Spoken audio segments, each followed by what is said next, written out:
Uh, Hello, everyone. Thank you for joining us today for our ALS Webinar Wednesday series. My name is Alex Yao. I'm a marketing coordinator for ALS North America, and I'll be facilitating the webinar today. I just want to give a few helpful notes before we begin. If you're having any technical issues with our webinar platform or any questions, you can type your message or question using the chat function at the bottom of the screen. You can also select the hand icon to notify me of your status so I can assist you. All questions regarding the webinar material will be answered at the end of the presentation. Our presenters today are Tom Martinez and Cameron Song. Tom Martinez graduated from the University of California, Santa Barbara in 2012 using in environmental science, emphasizing in human environmental health. He joined ALS in 2014, working in the laboratory as an analyst in the metals department, water chemistry, and microbiology, eventually transitioning to a role as a product certification engineer.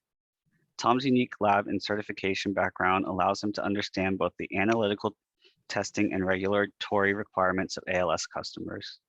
He provides new and current claims with technical and procedural information about ALS product testing and certification. Cameron Song graduated from UCSD in 2020 as a chemical engineer major and business minor. He began working in ALS in February of 2021 as a certification engineer and project manager. Cameron also has experience working as a lab technician for ALS. Today, Tom and Cameron will be discussing product certification. Thanks, guys, for taking time to deliver this presentation. I'll turn it over to you now. Awesome. Thank you, Alex, and for that great introduction, and welcome, everybody. So, all right, so we wanted to just get into this and talk to you a little bit of what it is for us, what it is that we do here at ALS Truesdale for product certification. So let's dive in. So what is product certification?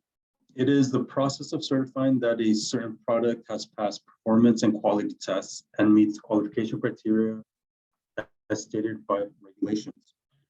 So here at ALS Irvine, we work with two major standards. They are NSF ANSI CAN 61 and NSF ANSI CAN 62. And we'll get into what each of these is.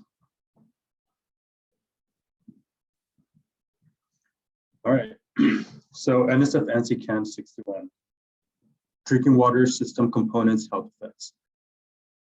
This is a major standard that we work with. It established minimum requirements for the control of potential adverse human health effects from product to that contact drinking water. It covers all indirect additive products and materials. So what this means is that it is a leachability test. So all materials in the product that contact water will be tested by imparting any leachable contaminants into the water. That water is then tested by specific analyses, and data is quantified. So if there's contaminants in there, we'll be able to essentially put a number to it and then analyze that data and determine whether that product meets the standard criteria. So this is a state law. You won't see this certification on every single product, but 45 states have said that this is part of their state law. It's not federally regulated, but it's basically a federal regulation. However, the federal regulation that does apply is NSF ANSI CAN 372, which is the lead content. So it establishes a limit on the amount of lead that may be contained within the contact material in a drinking water product. It's not exactly like NSF 61. It uses a total weighted lead content requirement of 0.25%. This standard is not about leachability. Rather, each material that contacts water is tested individually for lead content. So we use the lead content per component and the surface area of the water contact. The weighted average of the lead on this device must not exceed 0.25%. This standard is federal law. So there are different sections and different products that fall under classification in NSF ANSI CAN 61. Some of them include Section 4, which include pipes and related products and fittings, Section 5, which are barrier materials, Section 6, joining and sealing materials. Section 8, which is the majority of what we test here, are mechanical devices. And Section 9, which are plumbing devices.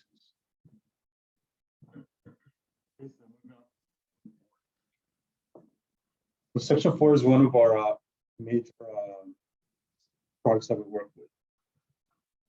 It covers pipes and fittings. It's relatively straightforward. Pipes and fittings can be either flexible or rigid, plastic or metal tubes that water flows. And then fittings, they're just that, they link pipes together. So you can see some examples of what pipes and fittings are. These are pretty simple components. It could be a single product.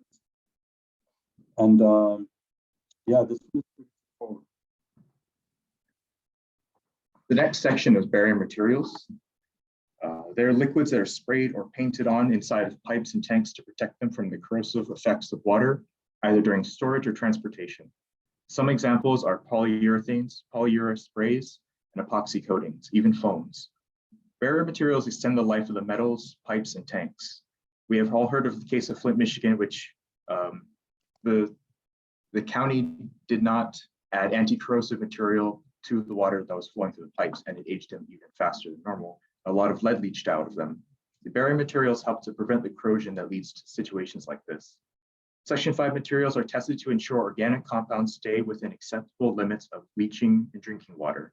Barrier materials are certified to NSF ANSI CAN 61 standard and are commonly mistaken, and not the commonly mistaken NSF ANSI CAN 600 guideline, which itself is not an actionable standard.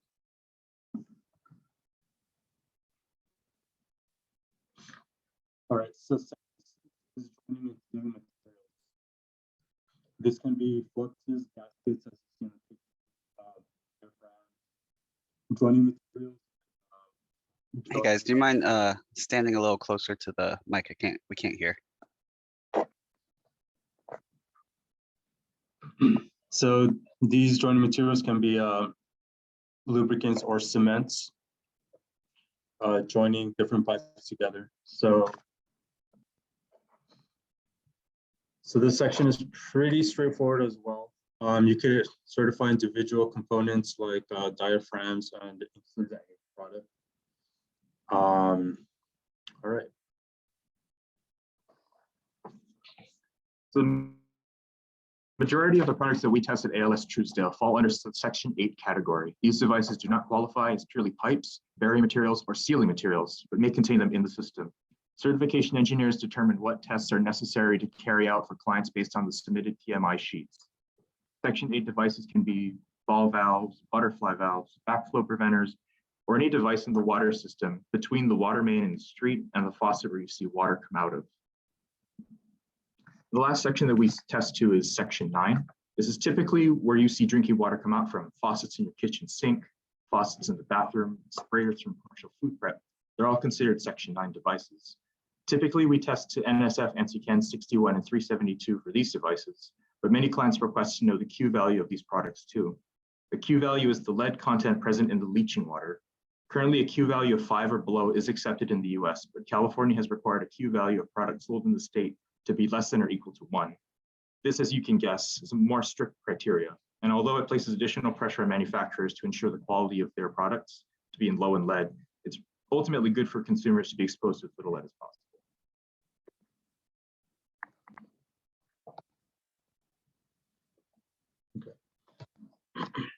So in order to begin the process of certification with ALS Truesdale, we start with our application approval process. So this begins with the proposal acceptance, where we mention the scope of the project, the certification service agreement. This is a legal binding document where the client agrees to work with us and follow the policies of what it is to be certified. We then request a product material information form, and this is basically a list of parts within a product. So if you see, take that ball valve in the bottom, you see there's different parts. So we'll need to know exactly all materials that are wedded within that product. Schematic diagrams, all the parts valve. We also send out our product certification scheme to our clients. This lists everything of what it means to be certified with us. This is followed by the client submitting samples. And we will also need to perform a manufacturing facility audit to ensure that the quality systems in place are adequate for certification.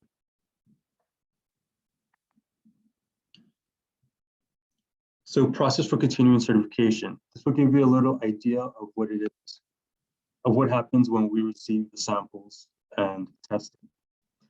So we start with a product pre-test evaluation and test plan. This is where we evaluate all the parts in the PMI list and determine the tests which are material specific. So let's say that a ball valve has a zinc plated ball in the center. That essentially means that we will need to test that ball for zinc because it is coated in zinc. If it has an EPDM O-ring, we will need to test that material for organic compounds due to the O-ring. So before any products move on to the process, we need to make sure that the evaluation is thorough and the product is tested to its fullest extent according to the standard. The test plan is approved, it moves on to the product leaching.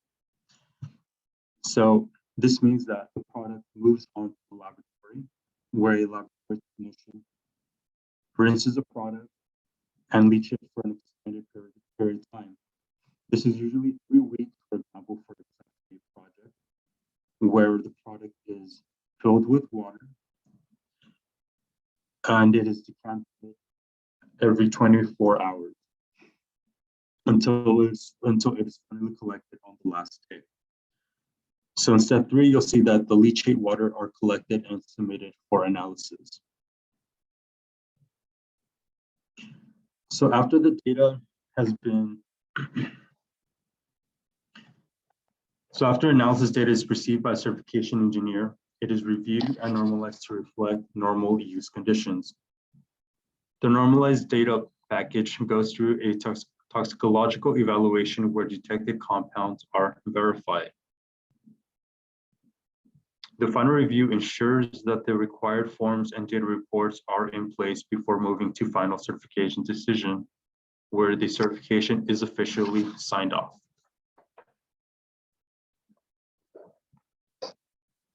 All right. So once your product is certified, you will be allowed to bear the ALS Truesdale certification mark or logo. A listing like this one shown here will also be posted live on our website. The testing cycle for continuous compliance occurs every 2 years at our facility. Samples are submitted by the clients or they can be purchased where they're sold and tested in the lab. Finally, the manufacturing facility will need to undergo an annual quality audit to ensure that the same production procedures during the lifetime of certification are still being followed.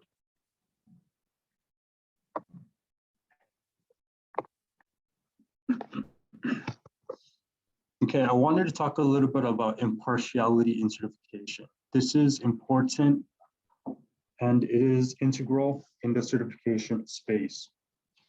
Truesdale has in place safeguards that mitigate or eliminate threats to impartiality. And examples of impartiality is bribery from a client that wants to get their product certified. That's just to give you a brief example of it, not to say that it ever really happens.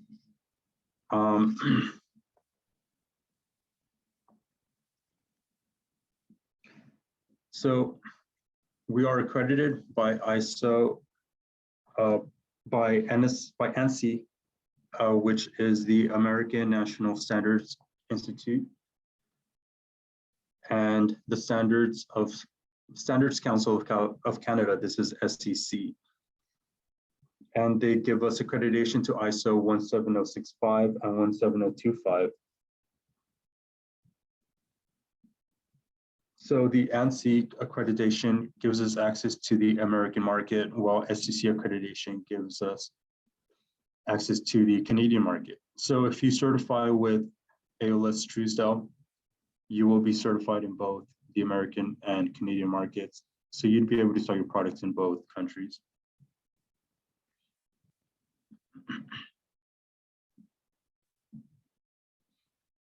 So recognition and misconceptions. So there are some logos that are more recognized than others. One of them, for example, is UL, and the other one is NSF. We are one of 7 certification bodies in the United States that are capable of certifying to these 2 standards, NSF Anti-Can 61 and 372. There is a misconception that the bigger name laboratories like NSF and UL are the only valid certifiers, but we all hold the same accreditation and ability to perform the same work. With ever evolving human health concerns, there is increasing regulation that affects manufacturers that they find they need to comply with these standards. Markets now require that products sold for human consumption are tested and certified. When manufacturers enter the marketplace, they'll see that big retailers like, I don't know, let's say Lowe's and Home Depot, they'll require such certifications in order for them to sell these products, because it can be a big liability, if these products impart something that they're not supposed to in their drinking water. All right, any questions, comments?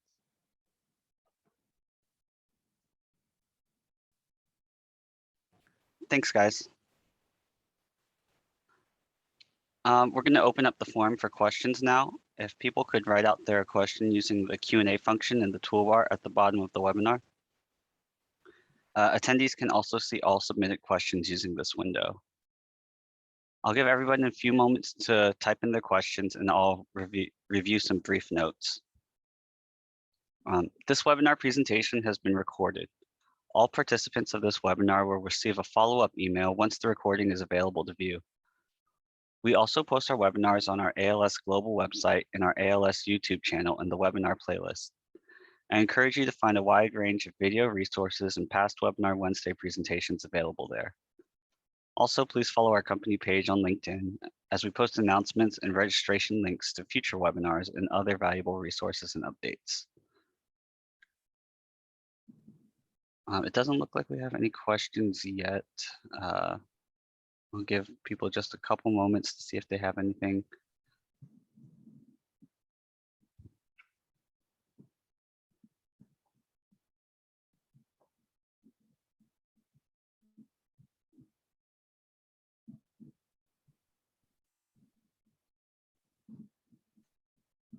Well, I guess you guys answered pretty much everything.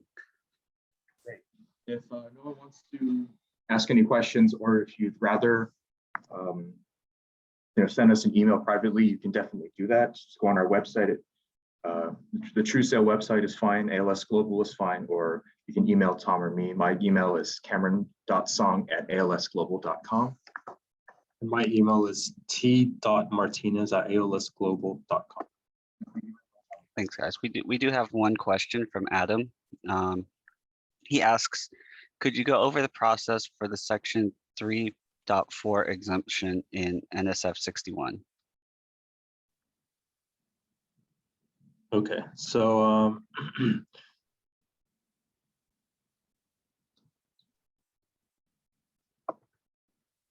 section 3. All right, let me just look up what that section is exactly. Section 3.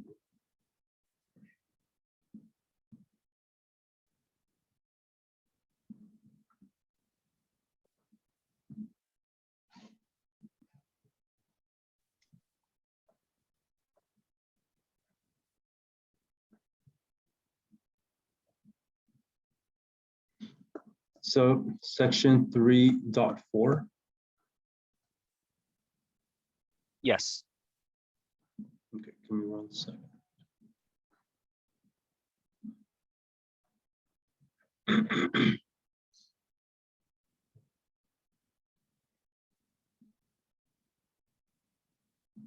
Okay, so acceptable materials. So the standard does mention acceptable materials such as, I don't know, for example, stainless steel 304 and 316. These, it does not mean that it does not mean that we submit a product, we will just waive that that analysis for that material. What it means is that there's a procedure where additional data is provided, where we can evaluate that data and then decide that those materials do not need to be tested. So it needs to be analytical data, product literature. It's quite extensive. The standard kind of talks about the requirements of what we need in order to make this determination and not test for those acceptable materials. That a system may have an approved component, but it doesn't mean the entire system is made up of approved components. So that's why we still need to test. It just gives us an idea that there are some products that are previously approved, and it gives a little bit better insight into what's causing the leachability of heavy metals or organic compounds.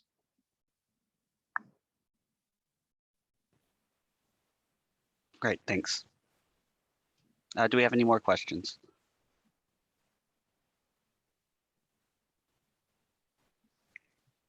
Quinn asks, is the 2-year recertification requirement part of the 62 and 372 standards, or why is 2 years the time frame? So go ahead. So 2 years is just that's what Yeah, so that is a policy here. You're basically just supposed to submit your samples every 2 years to meet the continuous compliance criteria. So that doesn't mean that your listing expires in 2 years. It just means that you continuously meet compliance as long as you submit the samples, and then the samples successfully meet the standard every time.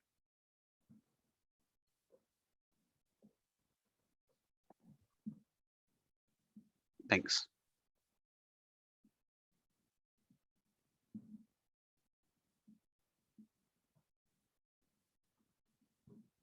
All right. If there's no more questions,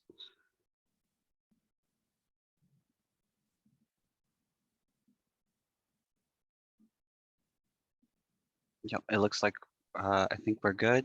I just want to thank everybody for attending today. Again, you can contact Tom or Cameron for any questions. Their contact details will be in the email following the webinar. So if you have any additional questions, just feel free to send them an email. There'll be a link for that in the webinar email along with the recording. So I just want to make sure everybody enjoys the rest of their week, and thank you guys. Thank you very much. Thanks.